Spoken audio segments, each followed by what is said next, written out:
How do you think about integrating the character development with the plot and moving the plot forward, especially if you've written pages and pages of character development, you have all this detail. Are you trying to just drop little bits and facts about the character in throughout the unfolding of the plot to make sure your reader gets a sense for that character? Yes, though again it depends on the promises that you're making. If it's going to be a primarily character study novel, then what the character's learning and how they're growing can be the most important thing.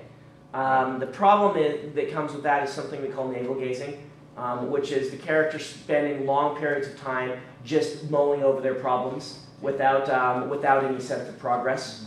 And it's a real danger. Epic fantasy, we get away with a little bit more of it, just like we get away with a little more info dumping. But you know, Jim was kind of fond of navel gazing, and I'm kind of fond of navel gazing, but it's a real issue to keep aware of. In that case, having someone the character can talk to alleviates a lot of that. It really depends on what promises you're making. Generally, yes, I try to overlap all three of these things. I'm revealing setting while I'm revealing character, while I'm engaging in plot, and I'm trying to do all three at once in every chapter. But since the character tends to be the core, you know, if the character isn't growing as a person, then I will feel a sense of stagnation in writing the book. Do you think about timing, like specific facts about a character you want to drop in a particular point in time because it's important and for the plot at that moment? Yeah, I build it that way that I put up on the board. These are the important facts about the character that need to be revealed, and sometimes I will actually say, this has to come out in this chapter, this in this chapter, and build upon one another. Thank you. All right, question back there. Okay, we're good. Okay. Over the years, like I've written stuff, get up to maybe chapter 3, and then it goes into a file, and then I don't look at it again, and I've got like file drawers of half-written manuscript. Okay. So do you, have you ever do you write 2 of them at the same time? Because sometimes I'll get wrong, write a little bit on one and a little bit on the other, and then I just put them all away. Yeah, I personally can only write on one thing at once. That's just how I am. I can be planning one, revising one, and writing new material on one at the same time. But that's my personal way of focusing. Ray Bradbury doesn't do it that way. Ray Bradbury has that file you're talking about with hundreds of manuscripts in it, and a given day he'll pull out one and work on it for a little bit and put it back and pull out another one. So it is a valid way of writing, but the litmus test is, are you finishing things eventually? And if you aren't, then you have a problem. Not finishing stuff is the biggest new writer problem, and there are a lot of different ways, a lot of different diagnoses for why that can be. One reason, and I'm just going to rattle off some of them that I've seen before. None of these may be you, but one reason people have a drawer full of 3 chapters is, number one, they could either be too critical on themselves as a discovery writer, meaning they start to write and then it's not turning out the way that they envisioned it, and so they put it away. You could, and in that case, that's one of the big reasons. And in that case, the thing to do is to actually push yourself forward and force yourself to write anyway. People ask me about writer's block. Writer's block is when the writing for me is not coming as easily as it usually does, and it generally means I'm going to write a chapter and throw it away. Sorry. You're okay. I do that all the time.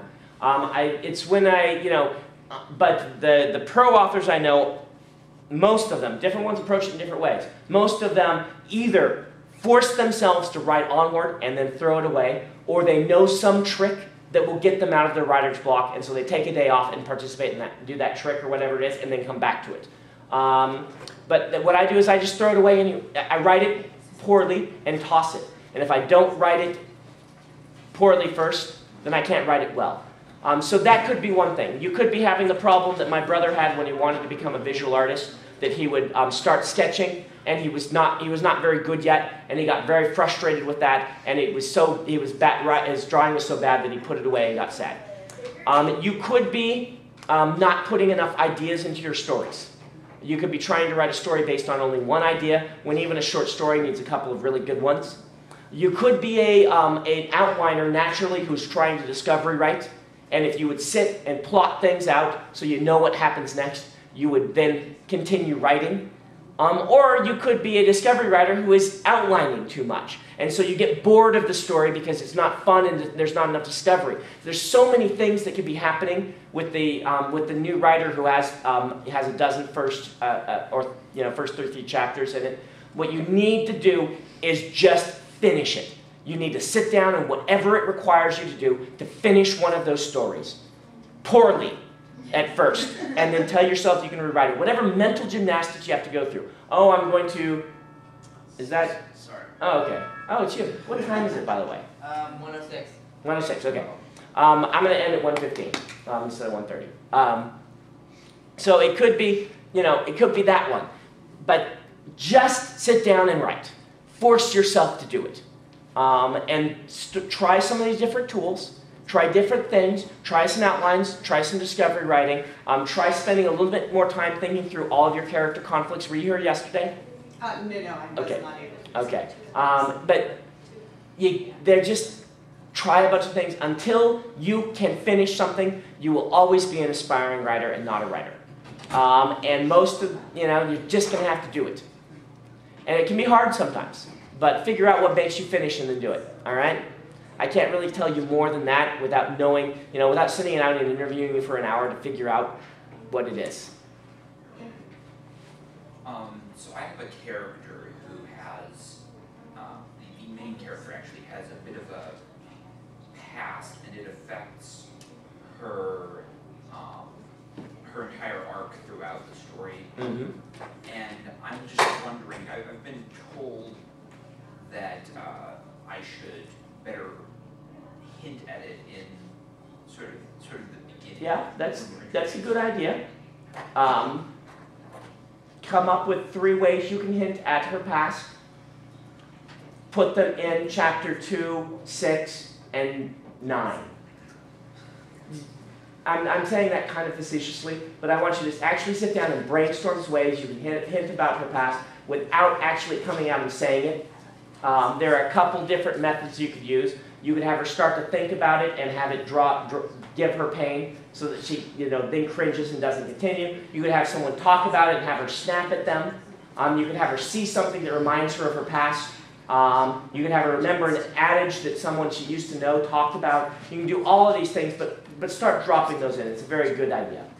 And don't withhold information from the reader, but don't dump it all on us at once either. That's what I'm gonna say. I'm not gonna suggest that you use flashbacks because that's a bad idea for a new writer. All right, right here. Can you talk about the depth of outlining you use? Because you said you do a lot of outlining. Are you trying to get every subplot, every plot? No, I'm details not. about the characters. How far are you going? How long is your outline when you do It depends on the book. Normally, it depends on when I'm going to write it. If I'm writing it immediately, I don't always outline as much. If I know I've just got to get this outline out of my head so that I can do it later. I did just write one that was 10,000 words.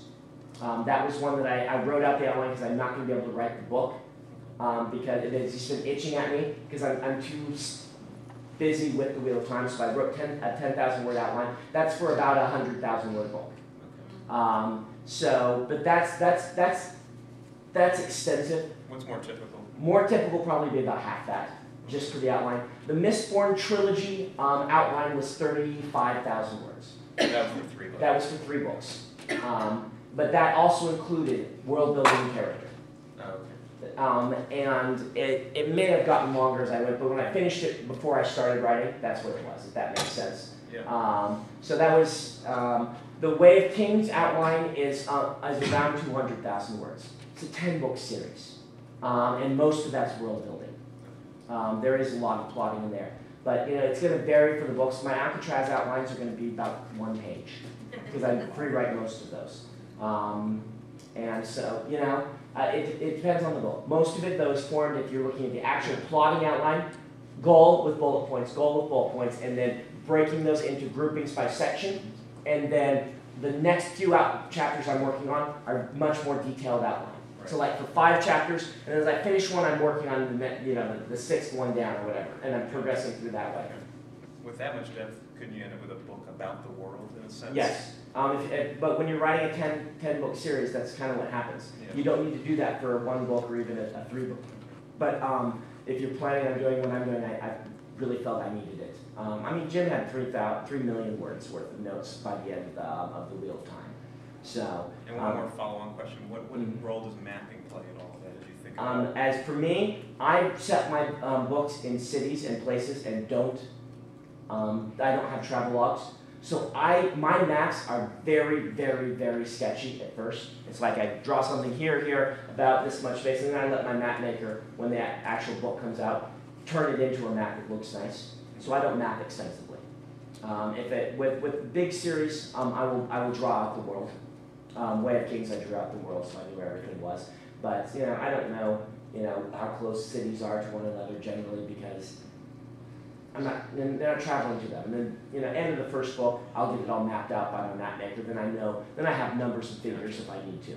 But because you're in specific cities, do you get more detailed with those I do. environments? I do, but mostly it's a list of, this is close to this. This is far from this. This is by the east wall. These sorts of things. I make these notations as I go along. I don't do that ahead of time.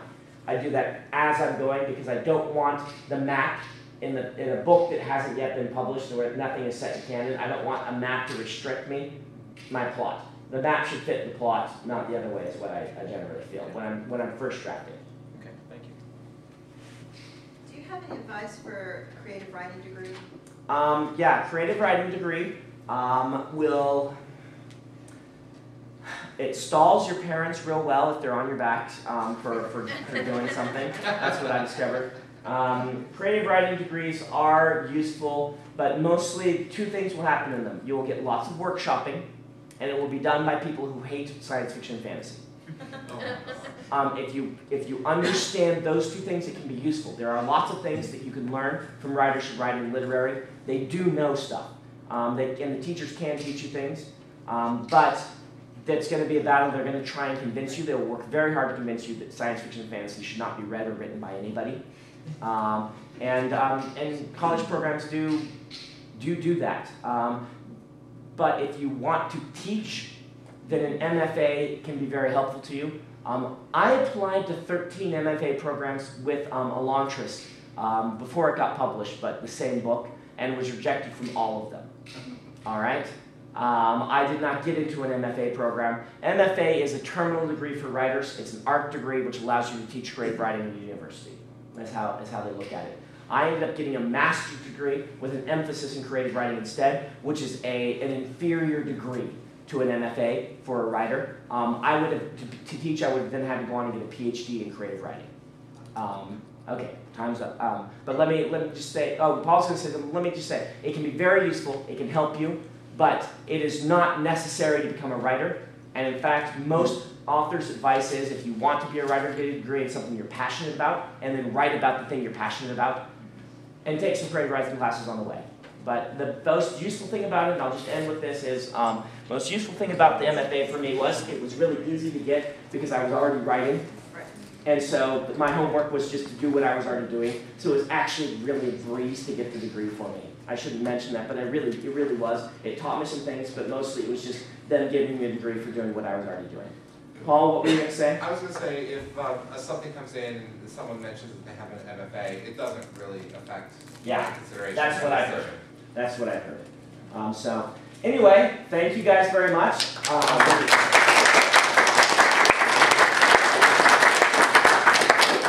Best of luck with your writing. Just keep at it. I haven't mentioned that enough. Just keep at it. I did it, you can do it.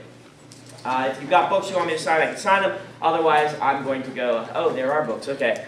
I will sit up at the table and sign them, and then after that, I will go, hopefully my stuff is back.